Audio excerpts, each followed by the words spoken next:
Want to know why? Ask how. Howard the Humongous. Australia has us beat. When it comes to how long you can expect to live, you'd expect America to come out on top. Far from it. In a new study of life expectancy in 6 English-speaking countries, America does not come in first, second, or even third. We come in last. Dead last. The new study, which appeared in the British Medical Journal in July, used the Human Mortality Database, the World Health Organization's WHO Mortality Database, and the vital statistics from what it called the agencies of 6 high-income Anglophone countries to survey longevity trends from 1990 to 2018, zeroing in on what it calls 6 high-income Anglophone countries: USA, UK, Canada, Australia, Ireland, and New Zealand. The new study covered roughly 500 million people. Yes, that's 500 million. And its results were a wake-up call for us Americans. Australian men live 81.5 years on average, and Australian women live 84.5 years. American men live a mere 76.5 years, and American women live 81.5 years.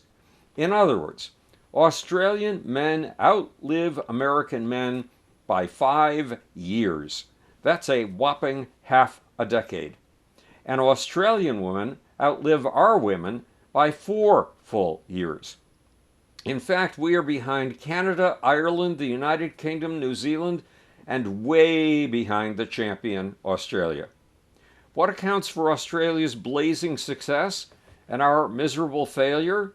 Australia has what Bernie Sanders calls healthcare for all, and what Australia calls Medicare.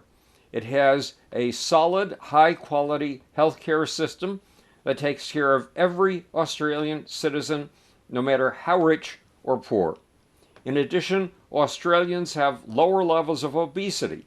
Obesity leads to killers like diabetes, heart disease, and cancer.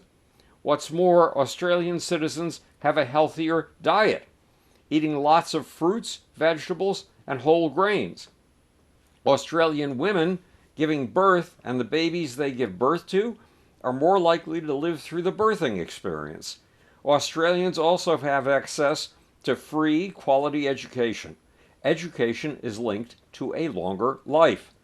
And Australians have a strong social safety net, including cash payments and other forms of support to youth, to parents, and to the elderly. Not to mention public housing, housing support for those outside of public housing, and subsidized in-home care and stays in assisted care and nursing facilities for elders. There's one more little trick. 30% of Australians are immigrants from countries like England, New Zealand, China, and India. And Australia's immigrants outlive native Australians, people born in Australia. What are we Americans getting wrong? We are making guns easy to get, which leads to more than just murders and mass murders. It leads to people shooting themselves. It leads to suicide. We are also driving dangerously. We are smoking. We are drinking too much alcohol. And some of us are addicted to opioids. Can we Americans get out of our longevity crisis and lengthen American lives? Yes, it can be done. The Irish have shown how.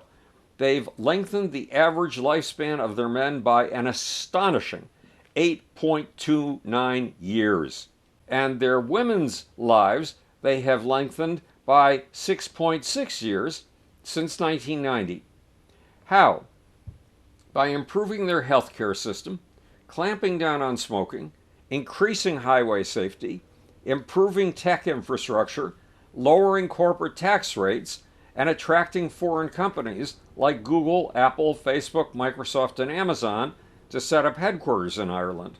Not to mention bringing in the headquarters of 5 global drug companies, 5 global banks, 4 medical device companies, and a bunch of household name corporations like PepsiCo, Kraft Heinz, and Nestle.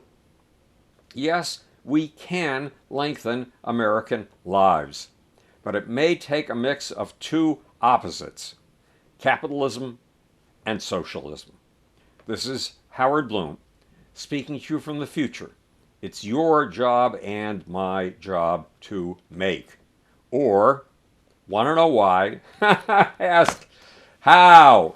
Now, for the ridiculous off button.